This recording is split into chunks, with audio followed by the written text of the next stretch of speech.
Well, Troy Jackson was overwhelmingly chosen by Maine Democrats to face Susan Collins at Saturday's convention. But what if he isn't even allowed to run?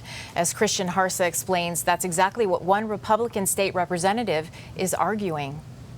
But what if Troy Jackson, newly minted as the nominee, can't run? The law says that you can only run for one of these positions in a cycle. And he's already lost a race, just like some other folks that ran for governor. So he's not an eligible candidate.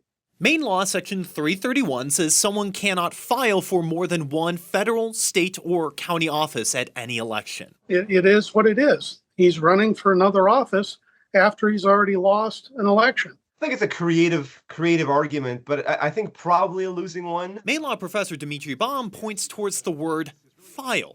And here Jackson only filed for one office. Instead, the Democratic Party chose Jackson for the U.S. Senate. Republican Representative James White sees it differently. So he threw his hat into the ring. He wasn't chosen. He was chosen after he threw his hat into the ring after he lost the governor's race. White says the problem isn't just how, he says it's also when.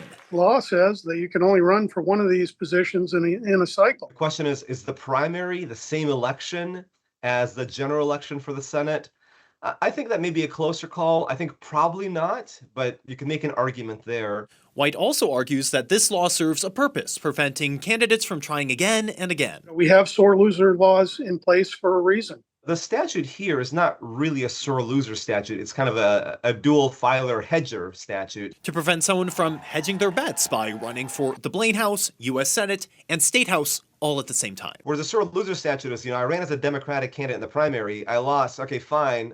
I'll just drop out of the party and run as an independent. The Jackson campaign isn't giving the challenge much weight. Republicans are so worried that Susan Collins is about to lose, they're resorting to cheap tricks. Troy Jackson will harness the grassroots energy in Maine and defeat Susan Collins, wrote a campaign advisor. White's letter, sent on Friday to Secretary of State Shanna Bellows, has gone unanswered. So has News Center Maine's request for comment on Tuesday. On Monday, Bellows did release a list of candidates withdrawn or replaced. Jackson is at the top of the list. I think somebody could bring the challenge in court and say this person is not eligible. But like I said, I think it's unlikely that she would change her mind, and I think it's highly unlikely that the court would reverse the decision anyway.